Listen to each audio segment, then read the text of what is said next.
तो कल हम लोग बात कर रहे थे कि जैसे ही राइट टू प्रॉपर्टी हिंदुस्तान के संविधान में रखा गया,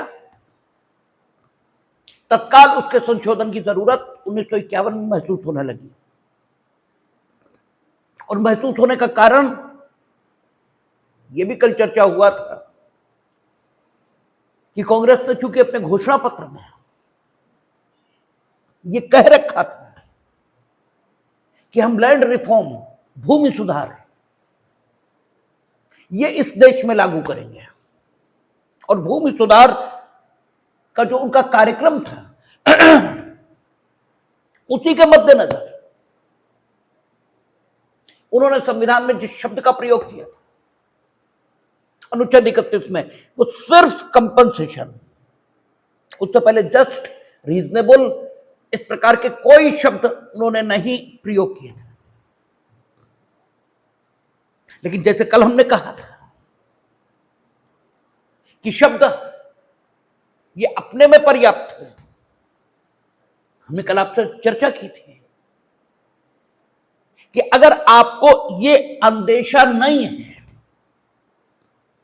कि सामने वाला झूठ भी बोल सकता है, तो आप कभी ये नहीं कहते कि सही सही बताओ क्या हुआ था। तब आप सिर्फ इतना ही कहते हैं कि बताओ क्या हुआ था। जब आपके मन में आशंका है, संदेह है कि सामने वाला झूठ भी बोल सकता है, तब आप इन विशेषक शब्दों का प्रयोग करते हैं कि सही सही बताओ क्या हुआ था। और बस इसी अप्रोच को सुप्रीम कोर्ट ने पकड़ लिया। जैसे ही लैंड रिफॉर्म ये लागू किए गए, वैसे ही सुप्रीम कोर्ट का यही एटीट्यूड सामने आया और उन्होंने ये कहा कि कंपनसेशन, ये शब्द तो प्रयोग किया है, क्योंकि शब्द का चुनाव ये कार्यपालिका के हाथ में, कार्यपालिका मीनिंग दरबार, जो कार्यपालिका आज की डेट पर हम कह रहे हैं, उस समय तो संविधान ही बनना है। कार्यपालिका आज की डेट पर इसलिए कह रहे हैं क्योंकि विधायी प्रस्ताव आज की डेट पर 99% मामलों में सरकार की ओर से ही पेश किए जाते हैं संसद में, 99% मामलों में। यद्यपि ये ठीक है कि प्राइवेट मेंबर बिल, ये भी एक चीज है, आपसे बात हुई थी और आपको बताया गया था कि देश का प्रसिद्ध कानून दहेज प्रतिषेध अधिनियम, ये प्राइवेट मेंबर बिल इसके आधार पर बना है, ठीक है ना। प्राइवेट मेंबर किसे कहते हैं? जो सरकार के, जो सरकार है, ठीक है, उसके सदस्यों द्वारा जो बिल प्रस्तुत नहीं किया गया, भले ही सत्तारूढ़ दल के सदस्य के द्वारा वो बिल प्रस्तुत किया गया हो, उसे प्राइवेट मेंबर बिल यही कहते हैं। और पार्लियामेंट के प्रत्येक सदस्य को बिल प्रस्तुत करने का हक होता है और पार्लियामेंट अगर उससे सहमत हो जाएगी तो बिल कानून का रूप ग्रहण कर लेगा। नॉर्मली सरकार बहुमत में होती, इसलिए प्राइवेट मेंबर बिल भी जब तक सरकार की सहमति प्राप्त न कर ले तब तक वो कानून नहीं बन पाता है। ये सही है। इसीलिए हम कहते हैं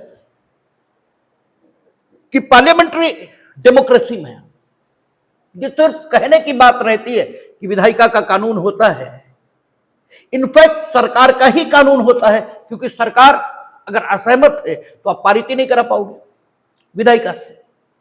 लेकिन अभी तो संसद है ही नहीं, अभी तो संविधान का निर्माण हो रहा है, इसलिए जो प्रस्ताव लाएगा शब्दों के चुनाव का हक उसका है, वो जो चाहे शब्द चुन ले विधायी प्रस्ताव में। लेकिन विधेयक में वो शब्द रहेगा या नहीं रहेगा, या किस रूप में रहेगा, इसे चुनने का हक विधायिका का है। लेकिन उसका अर्थान्वयन ये न्यायालय के हाथ में है। तो कंपनसेशन शब्द का जो उपयोग हुआ कॉन्स्टिट्यूशन ऑफ इंडिया के आर्टिकल 31 में, उससे पहले नो डाउट आपने जस्ट या रीजनेबल जैसा कोई शब्द प्रयोग नहीं किया। लेकिन सुप्रीम कोर्ट ने जो एटीट्यूड अपनाया वो एटीट्यूड यही था कि जस्ट या रीजनेबल शब्द प्रयोग करने की जरूरत ही नहीं। आवश्यकता क्या है? फ्रेमर्स जानते हैं कि एक डेमोक्रेटिक लेजिस्लेचर, ठीक है ना, डेमोक्रेटिक लेजिस्लेचर जब अपने नागरिकों से संव्यवहार करेगी तो अगर वो उनकी प्रॉपर्टी लेगी तो उन्हें जो प्रॉपर्टी ली गई है उसकी कीमत के बराबर का कंपनसेशन देगी ही देगी। इसलिए उसमें बिना किसी विशेषक शब्द के प्रयोग के, जो कि जस्ट या रीजनेबल इनके रूप में हो सकता था, सीधे सीधे कंपनसेशन शब्द लिख दिया। अगर उसे 1% भी ये उम्मीद होती कि लेजिस्लेचर या आने वाली सरकार इसके विपरीत व्यवहार करेगी तो डेफिनेटली जस्ट या रीजनेबल शब्द का प्रयोग करते। और सुप्रीम कोर्ट ने अपने शब्दों में जो बात कही वो ये कि कंपनसेशन शब्द पर्याप्त है, इससे पहले जस्ट या रीजनेबल शब्द प्रयोग करने की कोई आवश्यकता ही नहीं। और कंपनसेशन का मतलब जस्ट और रीजनेबल कंपनसेशन होता है और वो equivalent to cost of that property which has been acquired by the government of India होना चाहिए। ये इंटरप्रिटेशन आ गया और ये जैसे ही आया, वैसे चूंकि 1950 है, ठीक है, 1950 में जो आर्थिक दशा भारत की थी वो ऐसी नहीं थी कि कांग्रेस अपने घोषणा पत्र को लागू कर पाए, ठीक है, इस प्रकार के कंपनसेशन के भुगतान के साथ। इसलिए लैंड रिफॉर्म यानी जमींदारी विनाश, देखिए दो बातें खूब समझ लें, क्योंकि इन्हीं दो बातों से आगे 31A इसमें 4th अमेंडमेंट का रास्ता खुल जाएगा, ठीक है। लैंड रिफॉर्म ये शब्द अलग है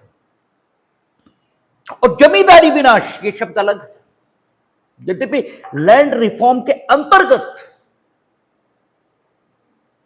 ठीक है, जमींदारी विनाश आएगा, लैंड रिफॉर्म के अंतर्गत जमींदारी विनाश आएगा, लेकिन प्रत्येक जमींदारी विनाश लैंड रिफॉर्म को जन्म देगा, पूर्णतः बाटली देगा लेकिन संपूर्णतः वो लैंड रिफॉर्म को जन्म देगा।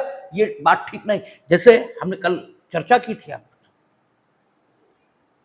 कि कारावास इसमें जब होगा व्यक्ति तो उसका परिरोध होगा ही होगा, कारावास में परिरोध होगा और परिरोध से कुछ ज्यादा होगा। लेकिन परिरोध इसमें कारावास भी हो ये जरूरी नहीं है, क्योंकि कारावास का मतलब कुछ और ज्यादा होता है। कारावास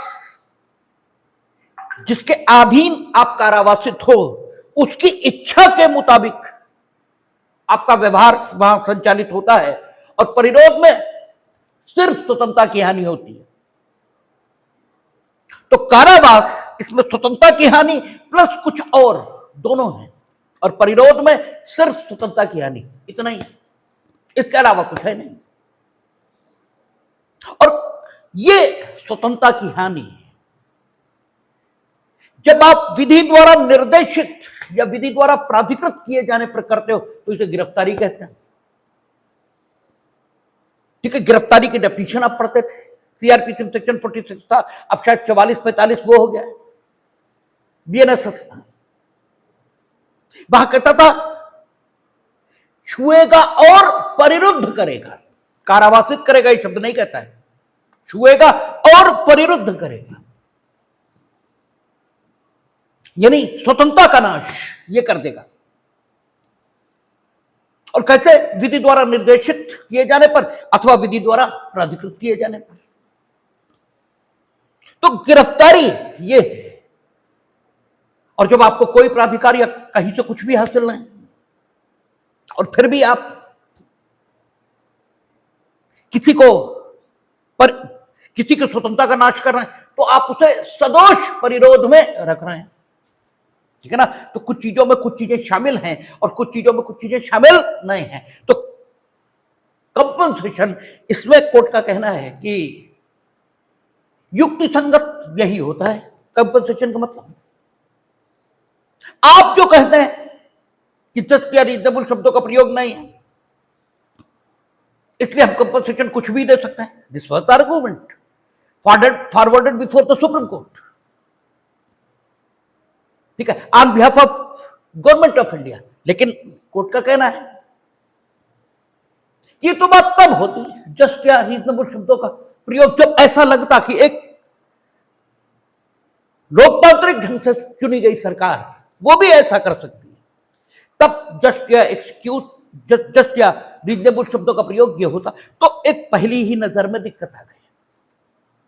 अब इस दिक्कत को खत्म करना है, तो पहली बार हमने आपसे कहा, कल भी कहा था कि पीछे भूल होती रही। हमने ये कहा कि फोर्थ अमेंडमेंट से 31A 31B जोड़े गए, नहीं, ये फर्स्ट अमेंडमेंट से ही जोड़ दिए गए।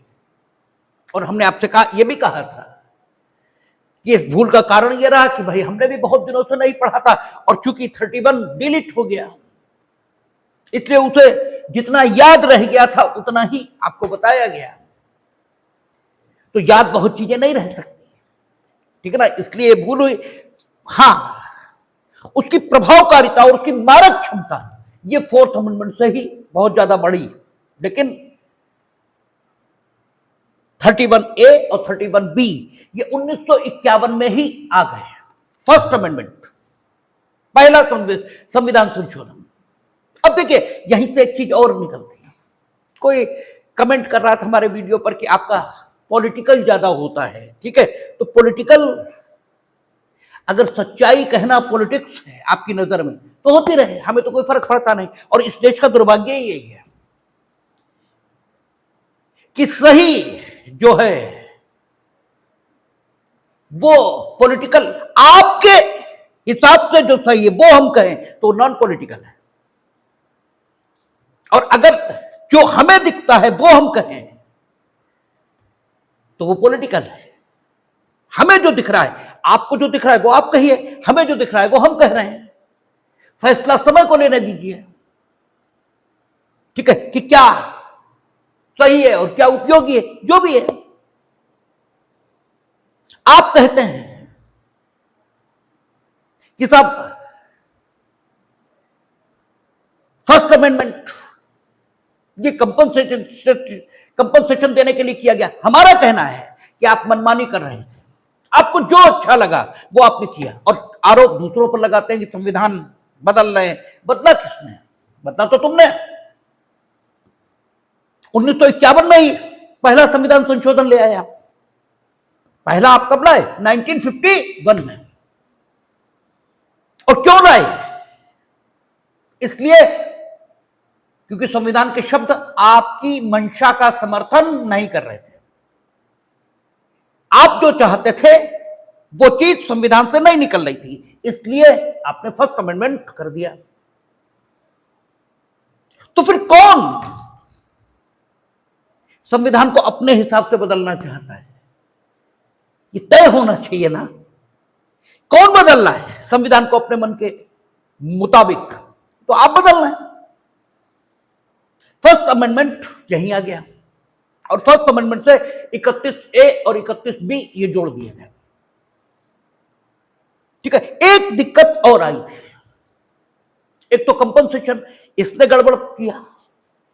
दूसरी एक गड़बड़ हुई, उस समय 19(1)(f ये भी है, और उस समय आर्टिकल 14 ये भी है। जो विभिन्न लैंड लॉज पारित किए गए विभिन्न लेजिस्लेचर्स के द्वारा, उन्हें विभिन्न कारणों से अनुच्छेद 14 और अनुच्छेद 19 इसके विरोध में ये भी पा लिया। ठीक है ना, अनुच्छेद 19 कहता था संपत्ति धारित करने की स्वतंत्रता है, संपत्ति अर्जित करने की स्वतंत्रता है, ठीक है ना, और संपत्ति का व्ययन करने की स्वतंत्रता है। इस पर अगर प्रतिबंध आप लगाना चाहते हैं तो आप कैसे लगाएंगे? कानून बनाकर, पहली चीज।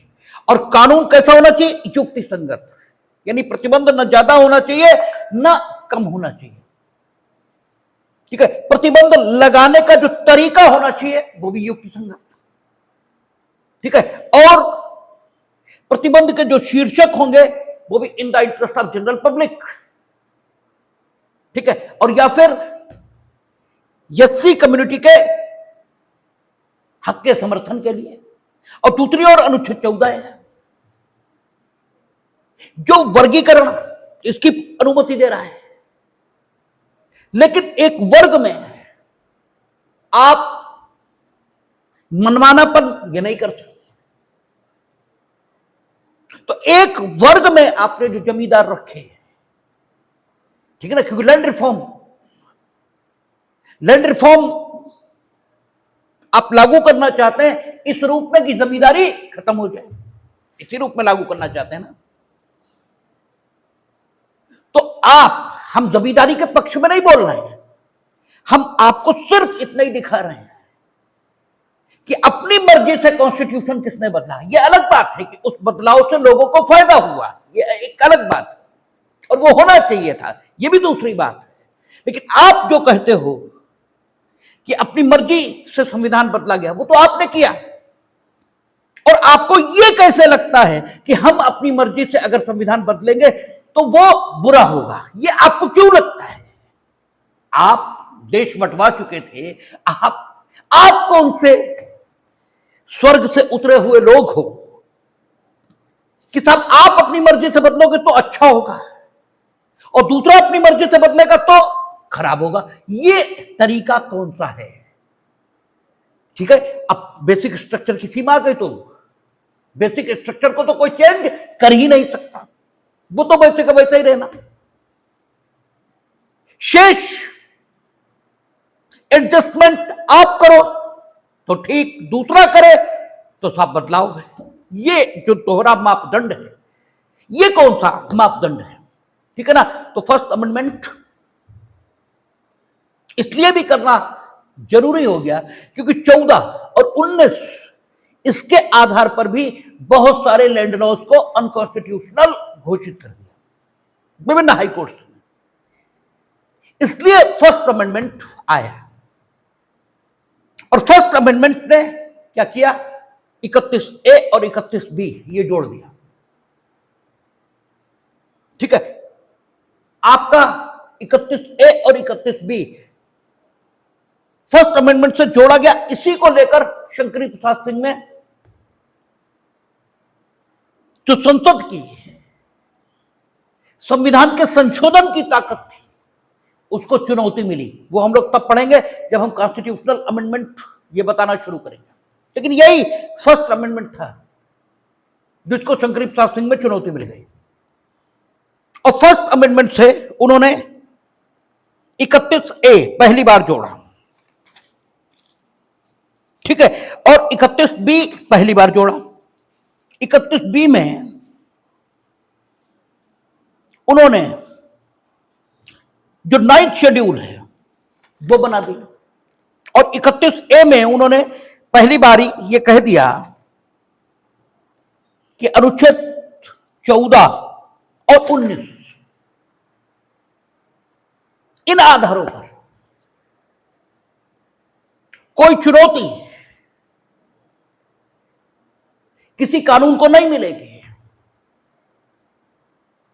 यदि उस कानून के माध्यम से क्या किया जा रहा है? जो भूमिधरी के अधिकार है, भूमिधरी के, ठीक है, उनको राज्य एक्वायर कर रहा है, भूमिधरी एक्वायर कर रहा है, भूमिधरी को अधिग्रहित कर रहा है, या जो भूमिधरी के अधिकार है व्यक्ति के अपनी भूमिधरी की भूमि में, यानी जमींदार के, अभी तो जमींदारों के पास है जमीन, वही से तो लेना है, तो व्यक्ति के जो भूमिधरी के अधिकार हैं उसकी अपनी भूमि में, उनमें कोई बदलाव किया जा रहा है, यानी भूमिधरी उसी के पास रह रही है। आपके पास है भूमिधरी, आप ही के पास रहेगी, लेकिन आपके जो भूमिधरी की भूमि में हक थे उनको हमने मॉडिफाई कर दिया, बदल दिया, या हमने एक्सटिंग्विशमेंट, ठीक है, आप इसकी हिंदी देख लें तो कहेगा निर्वापन, ठीक है, कहता किसी संपदा के या उसमें किन्हीं अधिकारों के राज्य द्वारा अर्जन के लिए या किन्हीं ऐसे अधिकारों के निर्वापन या उनमें परिवर्तन के, ठीक है। आप 31 से पढ़ना शुरू करेंगे तो 31 से 1A ये आ रहा है, ठीक है ना, 31A 1A, उसमें एक्सटिंग्विशमेंट, अर्जन, ठीक है, और आपका मॉडिफिकेशन यानी परिवर्तन, ये अगर आप कर रहे हो,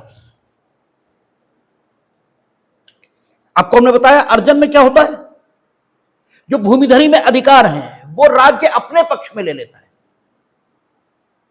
निर्वापन में क्या करेगा राज्य? राज्य उन भूमिधरी के अधिकारों को अपने पक्ष में नहीं लेगा,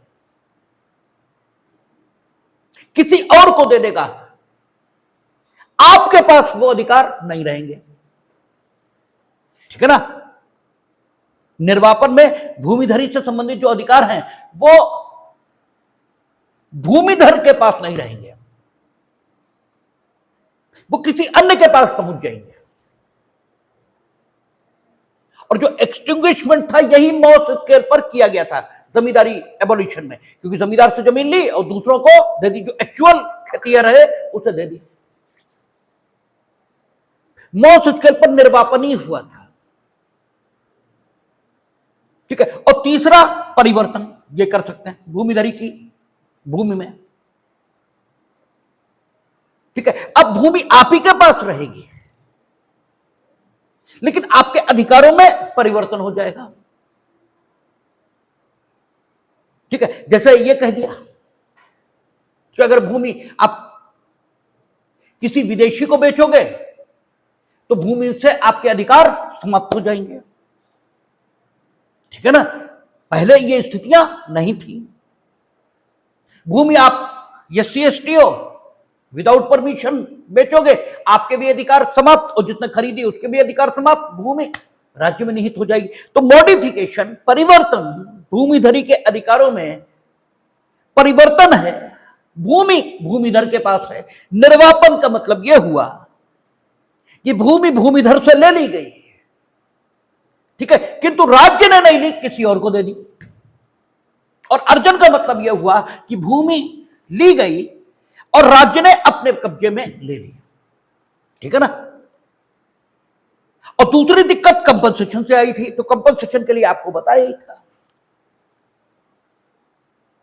कि फर्स्ट अमेंडमेंट जो किया उसमें कंपनसेशन को छुआ ही नहीं, वो तो फोर्थ अमेंडमेंट में छुआ, ठीक है। कंपनसेशन में उन्होंने कोई परिवर्तन फर्स्ट अमेंडमेंट में नहीं किया, केवल 31A और 31B जोड़ दिया। उसका कारण यह था कि तत्कालीन समय में उनकी जो प्रायोरिटी थी वो सिर्फ जमींदारी विनाश, केवल इतनी ही थी, आगे मामला जा ही नहीं रहा था, ठीक है ना। फर्स्ट अमेंडमेंट के समय तक सरकार की जो प्राथमिकता थी वो केवल जमींदारी अबॉलिशन, और कोई मामला था ही नहीं, ठीक है ना। और एक मामला और आया था, वो था Sholapur spinning and weaving company का मैनेजमेंट इन्होंने अपने हाथों में लिया था टेम्परेरीली, ठीक है, अस्थायी तौर पर। और उसको भी कोर्ट ने कहा था कि नहीं, ये अनुच्छेद 19(1)(f) में प्रॉपर्टी माना जाएगा और उसके लिए आपको प्रतिकर का भुगतान देना होगा। यानी दो दिक्कतें इनके सामने आ गई थी 1950 में। एक, जमींदारी विनाश ये नहीं कर पा रहे थे, मतलब करें तो पूरा प्रतिकर दें, आपको कंप्लीट प्रतिकर देना है। और आपका ये अगर जमींदारी विनाश के अतिरिक्त किसी बीमार औद्योगिक इकाई का मैनेजमेंट अस्थायी तौर पर अपने हाथों में ले तो भी प्रतिकर देना है। ये दो दिक्कतें इनके सामने आ गई थी, ठीक है, 1950 में। इसीलिए फर्स्ट अमेंडमेंट लाए, और फर्स्ट अमेंडमेंट में इन्होंने 31 भी ले आए, और 31A में इन्होंने ये कहा कि अगर हम किसी भूमिधरी की भूमि में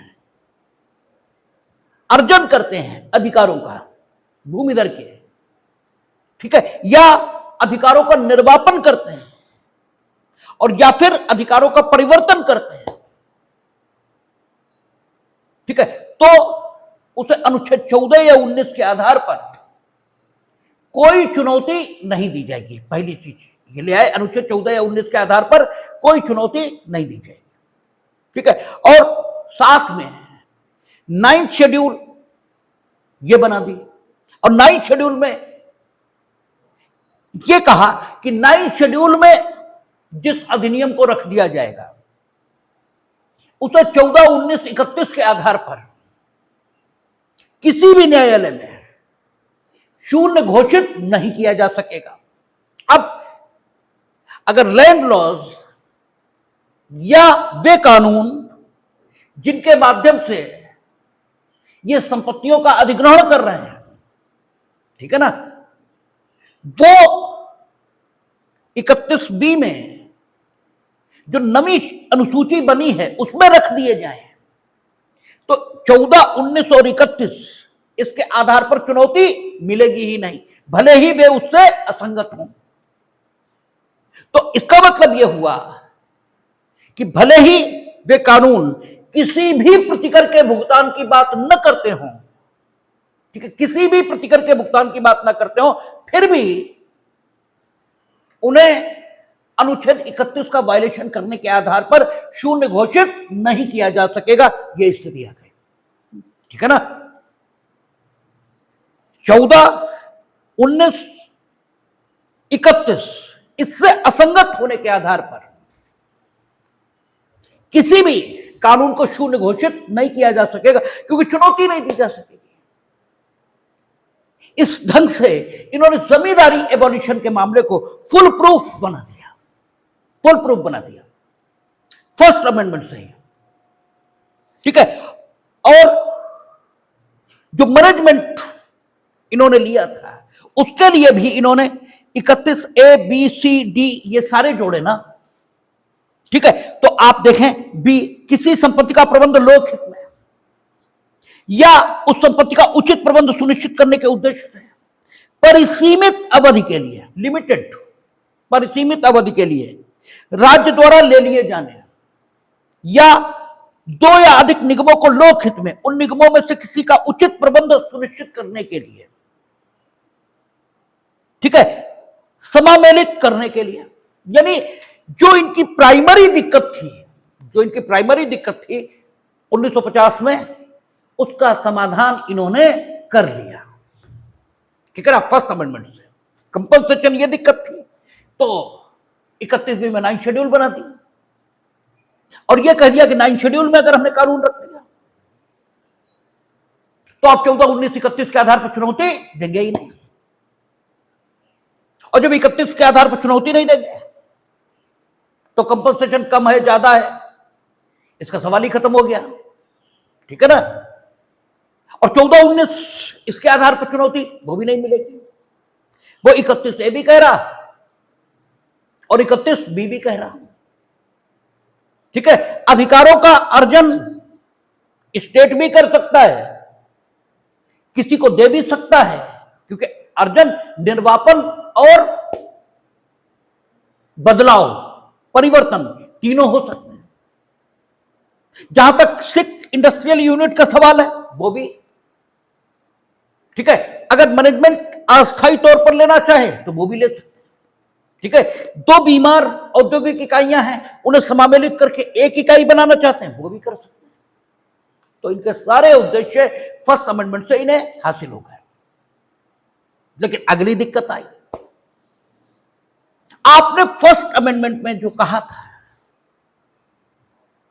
वो अलग था, और बाद में जो स्थिति आई फोर्थ अमेंडमेंट से वो अलग है। अब फर्स्ट के बाद फोर्थ करने की जरूरत क्यों पड़ गई, ये देखना है। फर्स्ट के बाद फोर्थ करने की जरूरत इसलिए पड़ी है क्योंकि सिख इंडस्ट्रियल यूनिट में ज्यादा दिक्कत नहीं आई, एग्रेरियन रिफॉर्म इसमें दिक्कत आती रही। जमींदारी का मामला यही दिक्कत देता रहा। सिख इंडस्ट्रियल यूनिट के संबंध में फर्स्ट अमेंडमेंट जो इन्होंने किया उससे इनका काम चल गया, ठीक है ना।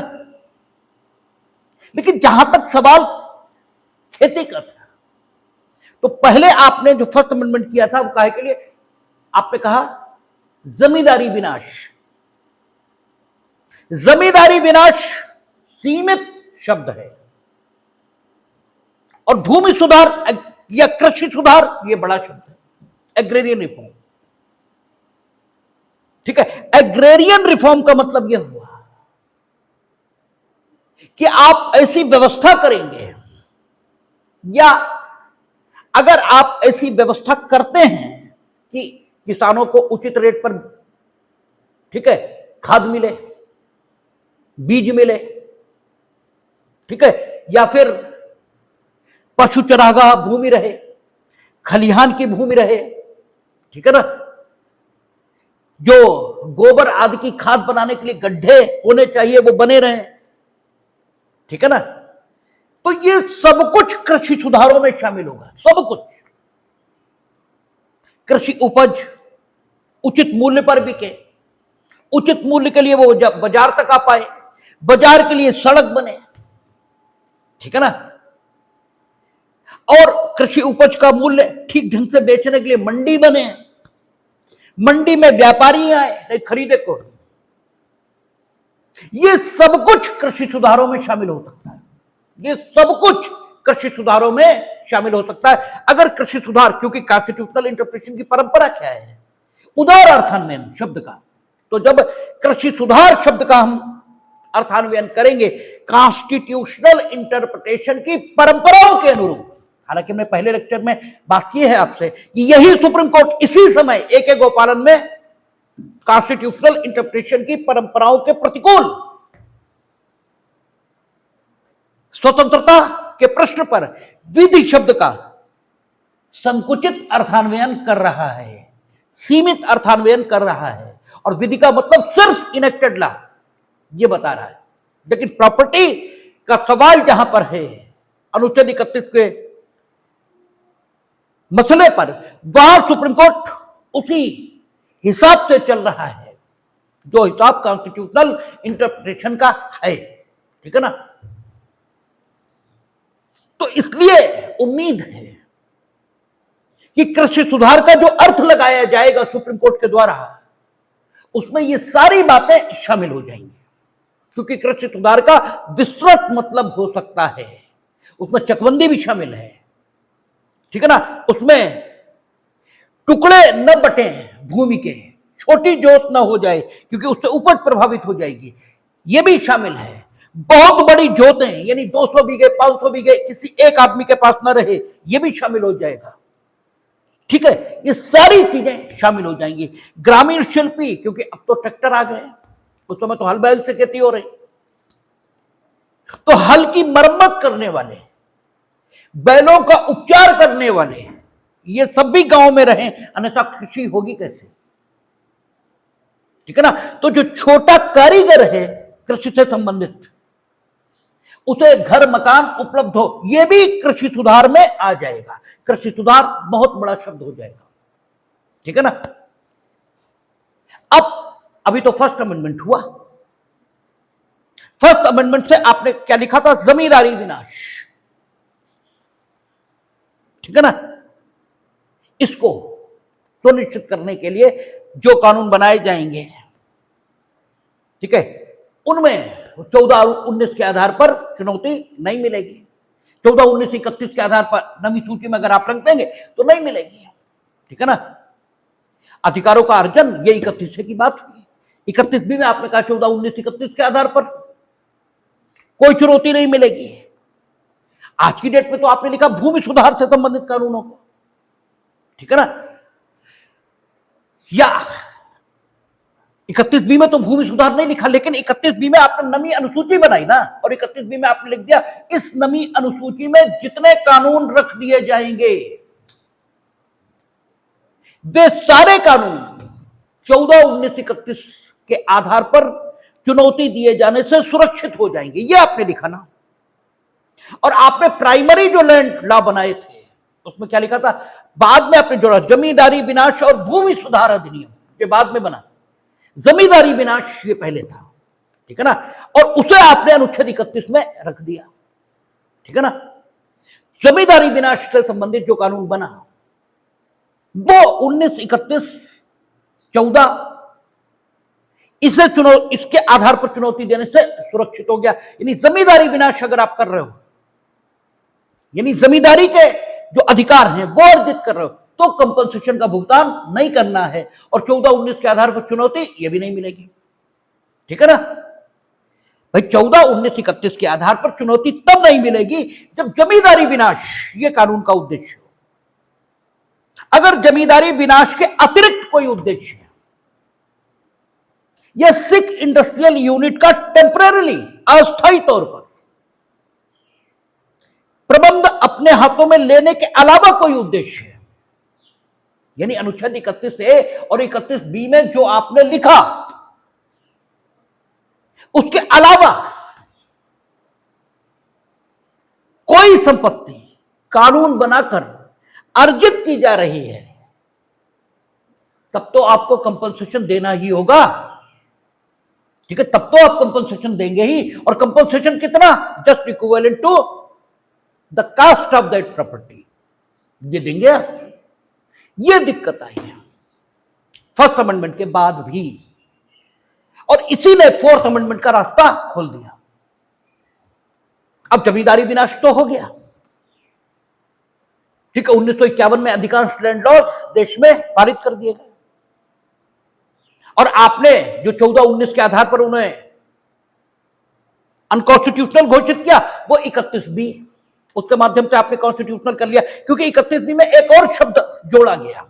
वो शब्द ये था कि अगर कोई कानून जो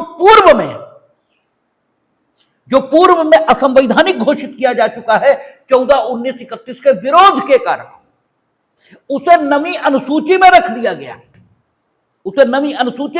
गया, तो वो जब से बना है तब से लेकर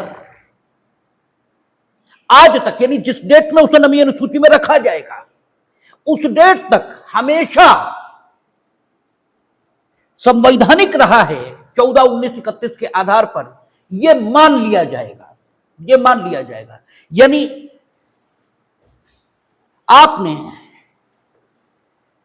1951 में जो लैंड लॉज विभिन्न उच्च न्यायालयों द्वारा असंवैधानिक घोषित किए गए थे उन सबको नमी अनुसूची में रख दिया। तो वो जिस दिन बने थे, ठीक है, उस दिन से लेकर नमी अनुसूची में रखे जाने के दिनांक तक 14, 19, 31 के आधार पर शून्य घोषित किए गए, ये अब माना ही नहीं जाएगा, ठीक है ना, क्योंकि आपने उसमें लिख दिया ना 31B में। और अभी बेसिक स्ट्रक्चर नाम की कोई चीज है नहीं, ठीक है। तो हम बार बार वही बात कह रहे हैं, संविधान कौन बदल रहा है अपने मन से, ये तो आप दिखाई दे रहे हैं बदलते हैं।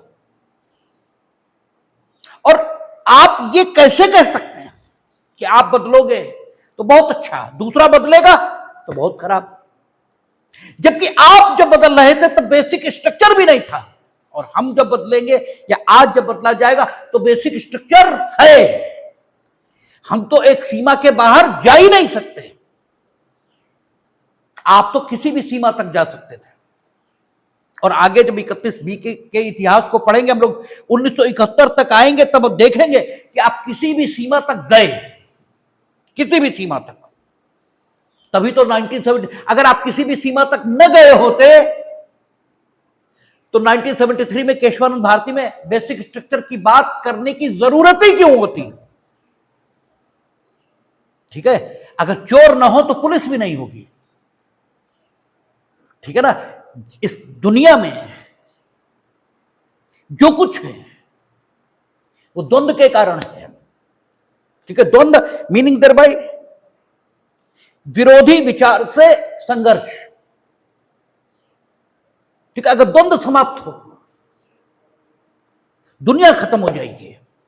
दुनिया खत्म हो जाएगी मीनिंग देयर बाय ये नहीं कि ये सब खत्म हो जाएगा, परमाणु बम गिर जाएगा, ये नहीं है मतलब ये है कि अगर आपके मन का द्वंद्व समाप्त हो जाए, अगर आपके मन का द्वंद्व समाप्त हो जाए तो आपके लिए दुनिया खत्म हो जाएगी, बाकी सबके लिए रहेगी, क्योंकि सबके मन का द्वंद्व समाप्त नहीं हो सकता। आप सुख ढूंढ रहे हैं क्योंकि आपके पास दुख है, और दुख का मतलब क्या है, जो स्थिति वर्तमान है आपकी, जो वर्तमान दशा है आपकी, इससे आप संतुष्ट नहीं हो, इसी को दुख कहते हैं।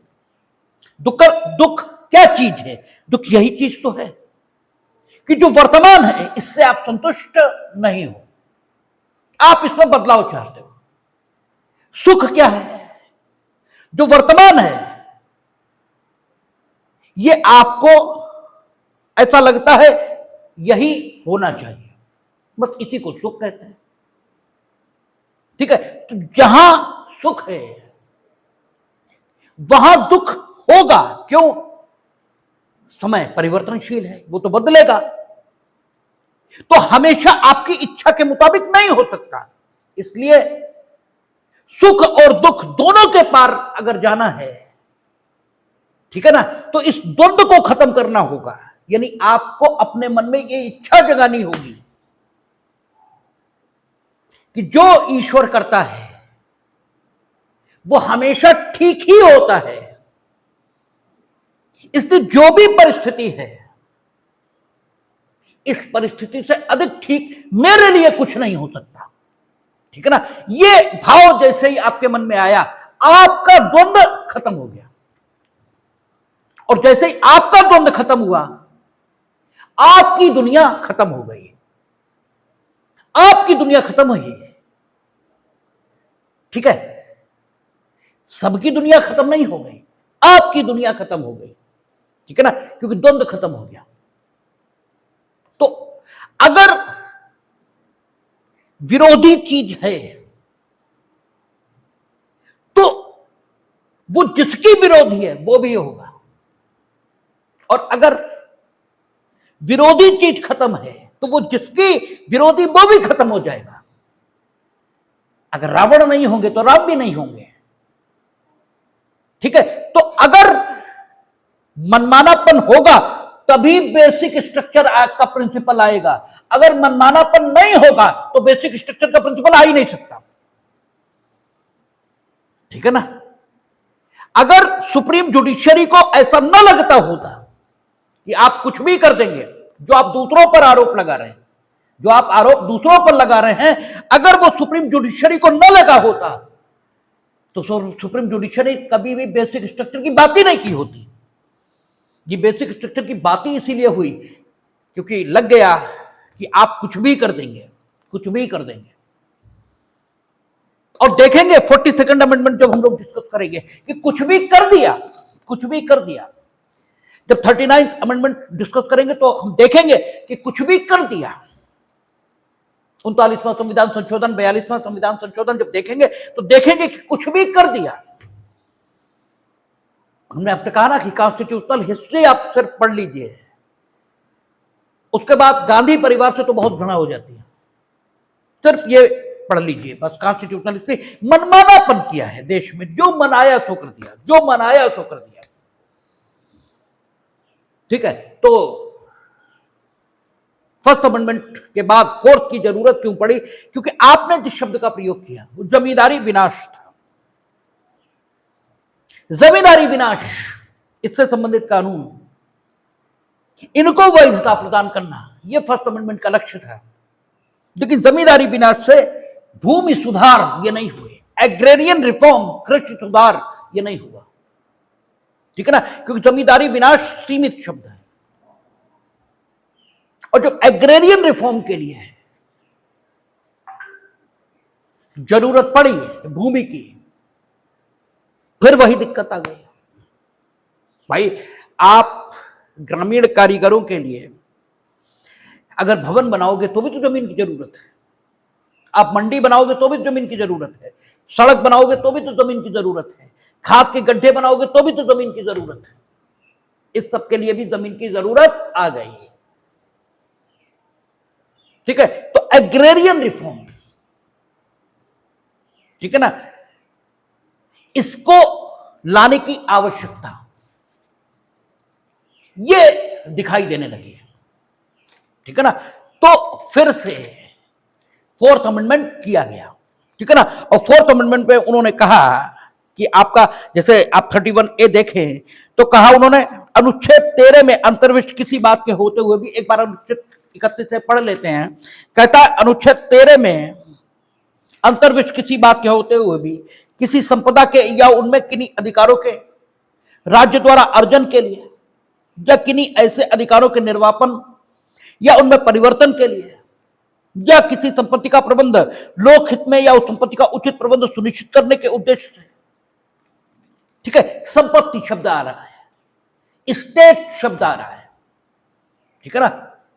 स्टेट किसी संपदा के या उनमें किन्हीं अधिकारों के राज्य द्वारा अर्जन के लिए, स्टेट शब्द इसका प्रयोग करना शुरू किया है उन्होंने, ठीक है। ये आए का खा गा घा वहां उन्होंने किया और फिर करने कहा कि उपबंध करने वाली विधि इस आधार पर शून्य नहीं समझी जाएगी कि वह अनुच्छेद 14 या अनुच्छेद 19 द्वारा प्रदत्त अधिकारों में से किसी से असंगत है, उन्हें छीनती है या न्यून करती है, ठीक है। और परंतु में उन्होंने वो लिखा कि अगर स्टेट लेजिस्लेचर द्वारा बनाई गई है, ठीक है, तो तब तक वो विधि मान्य नहीं मानी जाएगी जब तक सेंट्रल लेजिस्लेचर यानी राष्ट्रपति अपनी सहमति न दे दें, ठीक है।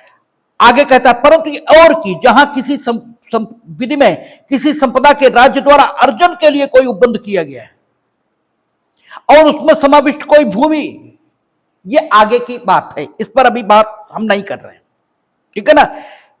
अच्छा, आप सबसेक्शन 2 देखें। सबसेक्शन 2 कहता है इस अनुच्छेद में संपदा, ठीक है, संपदा पद का स्थानीय क्षेत्र के संबंध में वही अर्थ है, यह हुआ।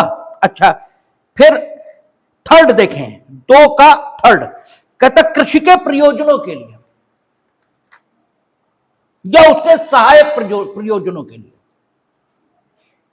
ठीक है ना। यानी अब जो बात आने लगी है ये तो हो गया कि जमींदारी विनाश, अगर इसके लिए कानून बनाकर संपत्ति ली गई तो कंपनसेशन का भुगतान नहीं करना है, लेकिन जमींदारी विनाश के अतिरिक्त किसी भी काम के लिए संपत्ति अगर ली गई, ठीक है, तो कंपनसेशन का भुगतान करना है, ठीक है ना। फर्स्ट अमेंडमेंट के बाद भी यह पोजीशन रही है कि अगर जमींदारी विनाश के लिए आप संपत्ति ले रहे हो तो 14-19 इसके आधार पर चुनौती 31 के मुताबिक नहीं दोगे, और 14-19-31 इसके आधार पर चुनौती नहीं मिलेगी क्योंकि 9 शेड्यूल उसमें आ गए, तो कंपनसेशन का सवाल ही खत्म हो गया, ठीक है, क्योंकि कंपनसेशन का सवाल 31 उठा रहा और शेष 14-19 से दिक्कत आ रही। तीनों मसले हल हो गए, लेकिन किसके संबंध में? सिर्फ जमींदारी विनाश को सुनिश्चित करने वाली कानून के संबंध में, ठीक है, सिर्फ और सिर्फ जमींदारी विनाश जिस कानून के माध्यम से आप सुनिश्चित कर रहे उसके लिए है, ठीक है। और सिख इंडस्ट्रियल यूनिट, इसका कब्जा अगर अपने हाथों में ले रहे हो, ठीक है, अस्थायी तौर पर, तो उसके लिए 2 दिक्कतें आपकी खत्म हो गई। लेकिन जमींदारी विनाश के अतिरिक्त अगर कोई संपत्ति ले रहे हो जमींदारी विनाश के अतिरिक्त किसी अन्य उद्देश्य से, तो फिर आपको कंपनसेशन देना ही होगा। यह सिख इंडस्ट्रियल यूनिट, ठीक है, इसके अलावा इंडस्ट्रियल यूनिट तो नहीं कहना चाहिए क्योंकि संपत्ति शब्द का प्रयोग उन्होंने किया है, औद्योगिक इकाई इस शब्द का प्रयोग नहीं किया। तो किसी संपत्ति का प्रबंध अगर अस्थायी रूप को छोड़कर स्थायी रूप से आप अपने हाथों में ले रहे हो तो भी कंपनसेशन का भुगतान करना पड़ेगा। भाई अस्थायी रूप से अपने हाथों में लोगे तो कंपनसेशन का भुगतान नहीं करना है। आप ऐसा भी कर सकते हो कि कहो ये कि हम अस्थायी रूप से ले रहे हैं और लो स्थायी रूप से, यानी हमने कहा 100 साल के लिए हम इस संपत्ति का प्रबंध अपने हाथों में लेते हैं। अरे वाह भाई वाह, 100 साल में युग बीत जाता है, आप स्थायी तौर पर ही ले रहे हो, कहे सिर्फ ये रहे हो एक 100 साल कहकर कि हम अस्थायी तौर पर ले रहे हैं, 100 साल बाद कौन कहां होगा, ठीक है। तो ये सब भी आप अभी नहीं कर सकते हो, ठीक है, ये सब भी नहीं कर सकते। और ये अगर किया तो कंपनसेशन, ठीक है, फिर कंपनसेशन दो।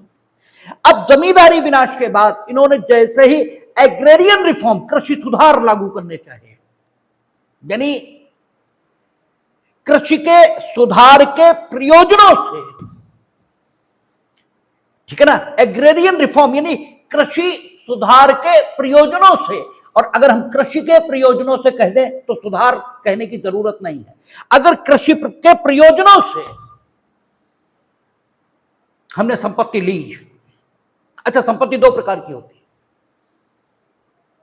है। एक वो संपत्ति जिसे स्टेट कहते हैं, जिसकी अंग्रेजी होती ईएस से शुरू होती है, और एक स्टेट है यस से।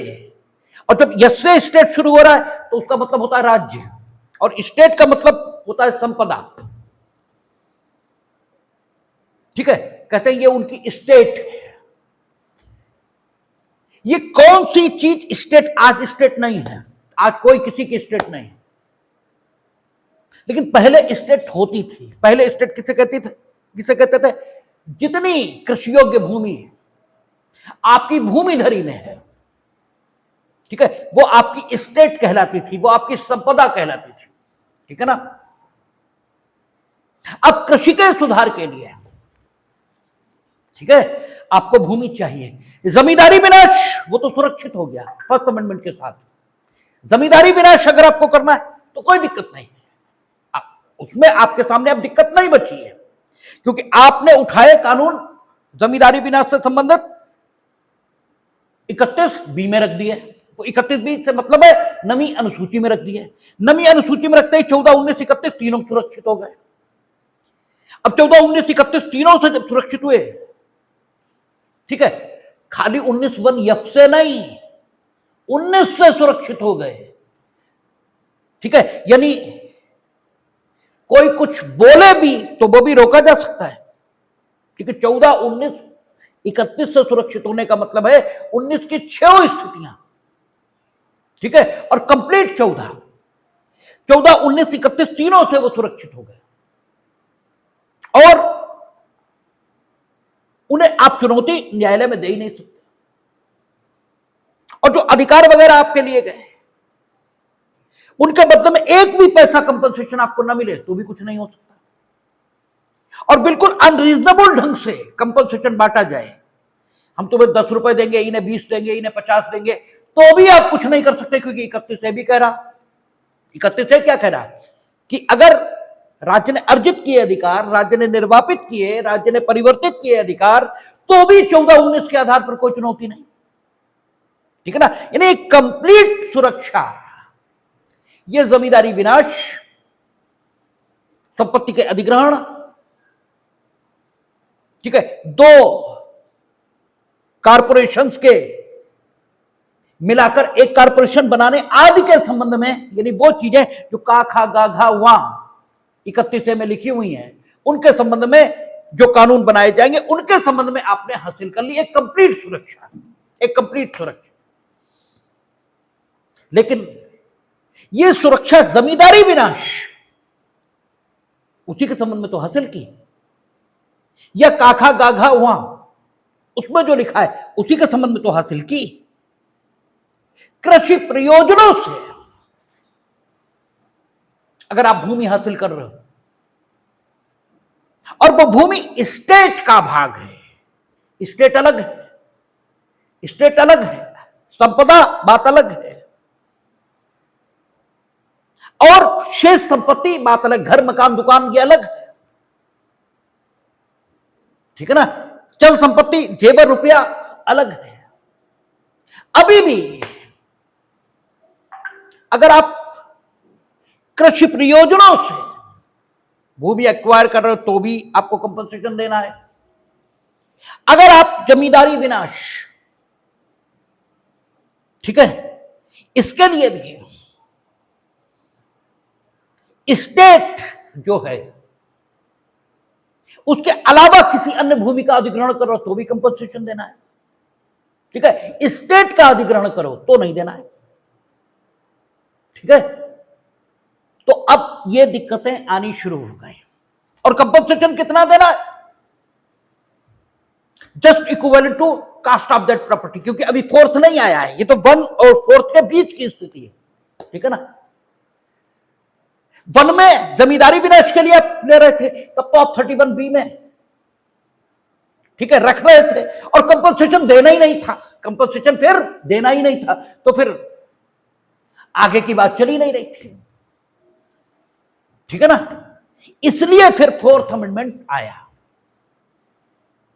ठीक है। और 4th अमेंडमेंट इससे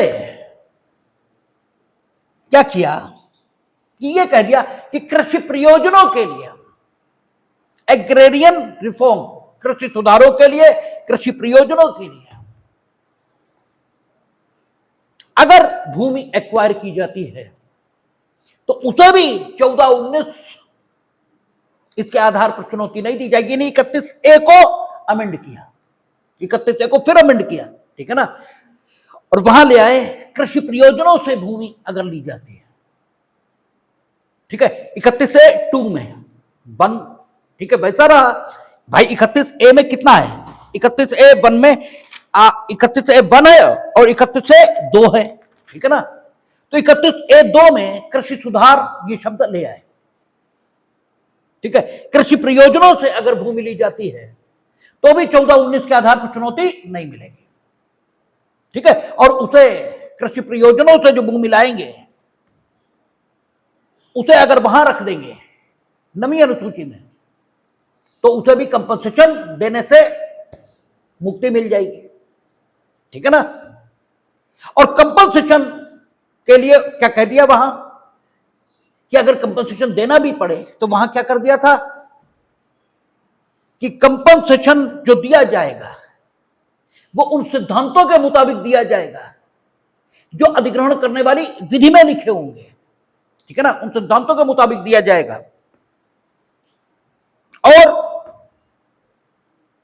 कंपनसेशन की एडिकेसी के आधार पर उस कानून को किसी न्यायालय में चुनौती नहीं दी जाएगी। ये 31 से बताते समय ही आपको बताया जा चुका है। कंपनसेशन के शब्द पर वो सारे शब्द जोड़ दिए थे, ठीक है ना। और 31A और 31B को अमेंड किया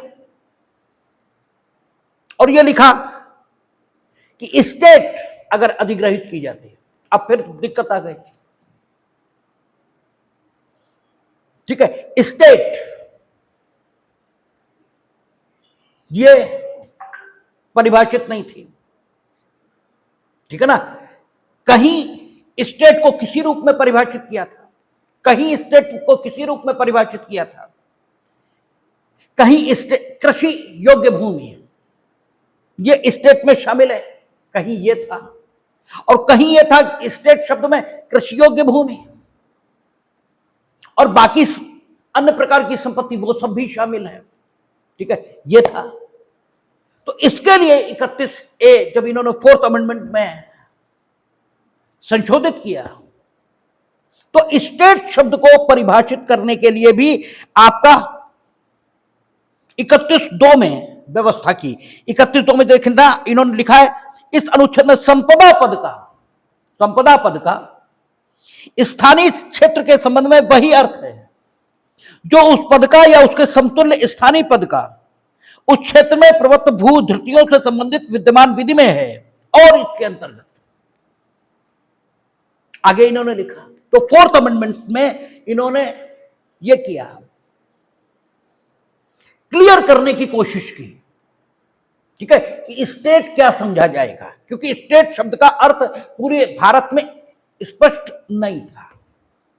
इसलिए इन्होंने कहा कि जहां स्टेट का अर्थ ये वाली भूमियां हैं, जागीर, इनाम, मुआफी, ठीक है, और ये हमने आपको बताया था ये सारी जमींदारों की भूमियों के नाम हैं, ठीक है, ये सारे नाम कल हमने चर्चा की थी, ये सारे नाम भूमिधरी जिन भूमियों के संबंध में थी उन्हीं के नाम है, ठीक है ना।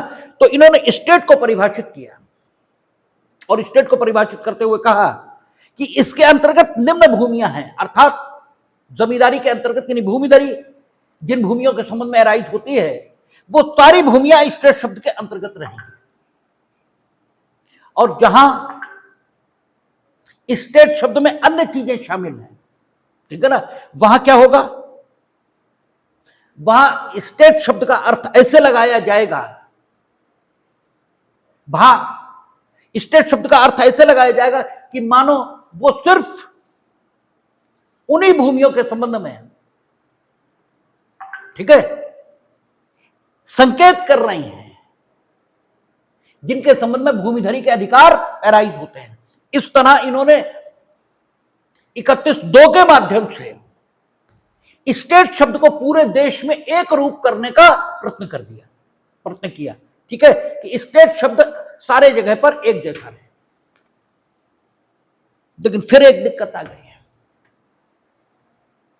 क्या हुआ, एक भूमि का प्रकार था केरल में, वो रैयतवाड़ी भूमि कहलाती थी, ठीक है, रैयतवाड़ी भूमि। जैसे उत्तर प्रदेश में जमींदारों की भूमि का एक प्रकार था जो उनकी सीर भूमि कहलाती थी। सीर बनती कैसे थी, सीर भूमि आती कहां से थी? जब जमींदार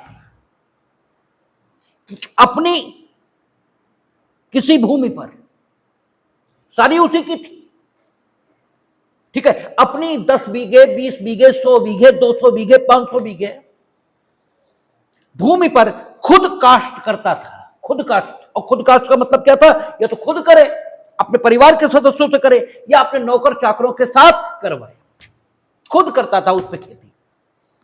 और एक निश्चित टाइम बीत जाता था, निश्चित 20 साल, 25 साल, 30 साल, जो एक्ट में लिखा हो, किसमें, यूपी काश्तकारी अधिनियम, अवैध रेट एंड कंट्रोल एक्ट, ऐसे था, उसमें जो टाइम लिखा हो, तो वो भूमि उसकी सीर भूमि मान ली जाती थी। वो भूमि कैसी हो गई, उसकी सीर भूमि हो गई। अब अगर जमींदारी चली जाए उसके पास से, ठीक है ना, तो जमींदारी जाती थी लेकिन सीर उसके पास ही रह जाती थी, यानी जमींदार ही बना रहता था, भले ही उसकी जमींदारी चली जाए। तो हर जमींदार इस कोशिश में रहता था कि हम अधिकतम सीर भूमि एकत्र कर लें। तो जब जमींदारी इवॉल्यूशन हुआ था तो भूमिधरी का एक प्रकार आया था सीरदार, ठीक है, और ये सीरदार एक निश्चित लगान जमा करके, ठीक है, संक्रमणीय अधिकारों का भूमिधर बन सकता था, यह व्यवस्था की गई थी। ऐसे ही जैसे यहां सीर भूमि थी, ऐसे ही केरल में थी रैयतवाड़ी भूमि, ठीक है। अब इन्होंने संपदा का अर्थ क्या लिया जाएगा ये स्पष्ट कर दिया, ठीक है। इन्होंने लिखा ना, संपदा पद का किसी स्थानीय क्षेत्र के संबंध में वही अर्थ है जो उस पद का या उसके समतुल्य स्थानीय पद का इस क्षेत्र में प्रवृत्त भूधृतियों से संबंधित विद्यमान विधि में है। यानी अगर कहीं हम जानना चाहते हैं कि संपदा का क्या अर्थ है, तो लैंड लॉ वहां जो चल रहा होगा, जो भी लैंड लॉ चल रहा होगा, उसमें अगर स्टेट शब्द लिखा है तो स्टेट का जो अर्थ बताया गया वो लिया जाएगा। और स्टेट शब्द नहीं ही लिखा है, ठीक है ना, नहीं लिखा है, तो स्टेट से पूरे देश में जो समझा जाता है वो समझ लिया जाएगा, ठीक है। और इसके अंतर्गत ये वाली भूमियां आती हैं, ठीक है ना, ये लिखा हुआ है, ठीक है, कि इसके अंतर्गत कोई जागीर, इनाम या मुआफी या वैसा ही अनुदान और तमिलनाडु और केरल राज्यों में कोई जनमन अधिकार भी शामिल होगा। लेकिन चौथा आप देखें, चौथा कहता है 1968 में 1969, यानी ये 1968 1969 में शामिल हुआ जनमन भूमि वाला, ठीक है ना, मद्रास और केरल के संबंध में। और रैयतवाड़ी बंदोबस्त के अधीन कोई भूमि, ये भी होगी, ठीक है ना। रैयतवाड़ी और जनमन भूमि, ये और आ गई दिक्कत, ये फर्स्ट अमेंडमेंट से शामिल शब्द नहीं थे। तो रैयतवाड़ी या जनमन भूमि अगर इन्होंने अधिग्रहित की तो कंपनसेशन फिर देना पड़ेगा, ठीक है भाई। फोर्थ अमेंडमेंट आपने कर दिया, ठीक। फोर्थ अमेंडमेंट से यह बात आ गई कि कृषि प्रयोजनों के लिए अगर आप भूमि लेंगे, ठीक है, और उस कृषि प्रयोजनों से ले भूमि की व्यवस्था करने वाले अधिनियम को नमी अनुसूची में रख देंगे तो कंपनसेशन नहीं देना होगा। यही तो आया, ठीक है, क्योंकि 14, 19, 31 के आधार पर चुनौती नहीं मिलेगी, ठीक है ना। कृषि प्रयोजनों से अगर स्टेट वाली भूमि आप लेंगे तो 31A लागू रहेगा, 31B भी लागू रहेगा। लेकिन कृषि प्रयोजनों से उस भूमि को लेंगे जो स्टेट समझी जाती, तभी तो होगा ऐसा। अगर आप ऐसी भूमि लेंगे जो स्टेट नहीं समझी जाती है तो कृषि प्रयोजनों से भले ही लें आप, दोनों बातें पूरी होनी चाहिए ना, कृषि प्रयोजनों से लें और स्टेट की भूमि लें और उसे नमी अनुसूची में रखें, तभी तो ये सारी बातें आएंगी। अगर आपने कृषि प्रयोजनों से ली किंतु स्टेट की भूमि नहीं ली, स्टेट की भूमि ली किंतु कृषि प्रयोजनों से नहीं ली, कुछ भी कम हो गया, तब तो कंपनसेशन देना ही पड़ेगा, भले ही वो देना पड़े जिसकी गणना सिद्धांतों के मुताबिक होगी, ठीक है ना, भले ही कंपनसेशन की वो राशि देनी पड़े, ठीक है, और उसकी एडीकेसी का प्रश्न न उठे। लेकिन वो भी बैंक नेशनलाइजेशन और सारी चीजों में हम लोगों ने देखा था कि सिद्धांतों के मुताबिक कंपनसेशन की गणना, तो वो युक्ति संगत वही आ गया था, ठीक है ना। लेकिन यहां पर स्थिति यही रहेगी कि स्टेट इसका ले, और स्टेट आपने परिभाषित कर दिया, स्टेट क्या है, उसमें रैयतवाड़ी और जनमन भूमि शामिल नहीं,